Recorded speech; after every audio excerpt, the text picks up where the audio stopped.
नमस्कार, खबर सूत्र में आपका स्वागत है। मैं हूं आपके साथ अंकिता। चलिए पढ़ते मुख्य खबर की ओर। मुख्यमंत्री ने घोषणा की कि जो फ्लाइट नियमित चलेगी उसे सरकार प्रति फ्लाइट 7.5 लाख रुपए इंसेंटिव देगी।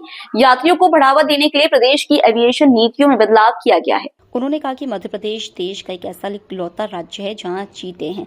इसके साथ ही तेंदुए, घड़ियालों और गिद्धों की संख्या भी प्रदेश में सबसे ज्यादा है। उन्होंने कहा कि टाइगर स्टेट में राजधानी भोपाल में दिन में मनुष्य घूमते हैं और रात में टाइगर घूमते हैं। पर्यटन और तीर्थाटन को लेकर सरकार लगातार सुविधाओं में इजाफा कर रही है। ग्लोबल इन्वेस्टर समिट 2025 के दूसरे दिन मुख्यमंत्री डॉक्टर मोहन यादव ने बड़ी घोषणा की कि इंदौर और भोपाल को मेट्रोपॉलिटन की तरह विकसित किया जाएगा। इसी के साथ प्रदेश के अन्य शहरों को इंदौर की तरह विकसित किया जाएगा। सीएम ने कहा कि इस ग्लोबल समिट के बाद हम सेक्टर वाइज समिट भी आयोजित करेंगे। आज के सत्र में केंद्रीय मंत्री मनोहर लाल खट्टर विशेष अतिथि के रूप में शामिल हुए। साथ ही प्रदेश सरकार में कैबिनेट मंत्री कैलाश विजयवर्गीय, विश्वास कैलाश सारंग, प्रद्युमन सिंह तोमर, राज्य मंत्री प्रतिमा बागरी, महापौर मालती राय, सुप्रसिद्ध अभिनेता और मध्य प्रदेश के ब्रांड एम्बेसडर पंकज त्रिपाठी सहित कई गणमान्य लोग उपस्थित रहे।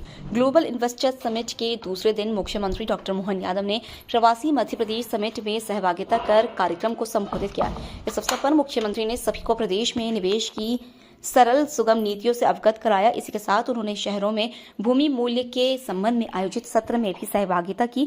यहाँ सीएम ने निवेशकों और उद्योगपतियों को प्रदेश के अनंत संभावनाओं के बारे में बताया। उन्होंने कहा कि हमारी सरकार मध्य प्रदेश को उद्योग और निवेश का केंद्र बनाकर प्रदेश विकास को नई गति देने के लिए निरंतर कार्यरत है। निवेश का यह महाकुंभ स्वर्णिम मध्य प्रदेश के ध्येय प्राप्ति में न सिर्फ महत्वपूर्ण भूमिका का निर्वहन करेगा बल्कि रोजगार सृजन में भी अभूतपूर्व सिद्ध होगा। भोपाल से खबर सूत्र के लिए संजना प्रियानी की रिपोर्ट। बनाना और इंदौर को अब दिल्ली और बंबई की तरह बनाना है और बाकी को इंदौर की तरह बनाना कि नहीं बनाना। जोरदार अभिनंदन करो, ये काम आप ही के पास रहने वाला।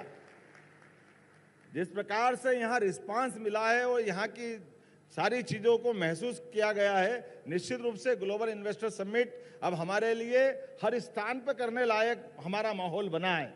आज के इस अवसर पर मैं माननीय मंत्री जी को बताना चाहूंगा, मेट्रोपॉलिटन कंसेप्ट के आधार पर आसपास के जिलों को जोड़ते हुए हमने इसमें कुछ प्रयोग किए हैं, जिसके माध्यम से भविष्य में जैसे इंदौर, उज्जैन, देवास, शाजापुर और धार का पीथमपुर, और मोटे तौर पर कल्पना ऐसी की गई कि ये सारे इंडस्ट्रियल जो हमारे बड़े बड़े केंद्र हैं, जैसे उदाहरण के लिए धार का पीथमपुर, देवास का इंडस्ट्रियल बेल्ट, मक्सी जो शाजापुर का हिस्सा आता है, इधर बांध का जो हमारे उज्जैन का हिस्सा आता है, इधर नागदा और इंदौर का पूरा हमारा जिला, ऐसे सब मिलाकर लगभग ये 8000 किलोमीटर का पूरा एरिया मिल रहा है, जिसको मेट्रोपॉलिटन की कल्पना हमने दी है। लेकिन मेट्रोपॉलिटन की कल्पना में ज़्यादा कानूनबाजी में उलझाने के बजाय आउटर लाइन हमने तय कर दी, इंडस्ट्रियल बेल्ट तय कर दिया।